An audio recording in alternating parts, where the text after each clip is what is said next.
Hey guys, কি খবৰ? ৰাতিপুৱাই মই লৈ আহিছোঁ ফ্ৰেছ বগৰী গছৰ পৰা পাৰি কিনে আৰু ইপিনে মই বগৰীকেইটা ভালকৈ ধুই লৈছোঁ আৰু ধুই কিনে এতিয়া আমি বগৰীবোৰ থেতেলিম।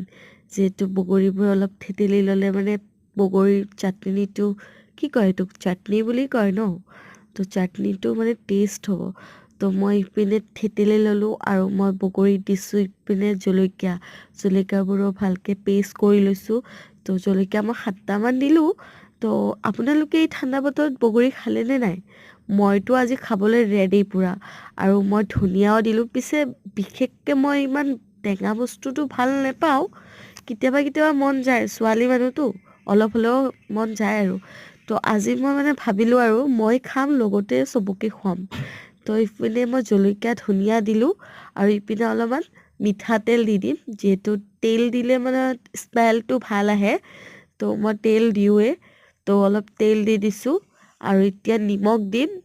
আমি নিমখ দি কেনে পেষ্টটো মানে ভালকৈ একদম মিক্স কৰিম আৰু কি ক'ম আৰু টেঙা দেখিলে মানে মুখত পানী আহি যায়, হয় কি নাই? আৰু আপোনালোকে বাৰু এই ঠাণ্ডা বতৰত কমলা টেঙা, বগৰী টেঙা আৰু কি টেঙা খালে?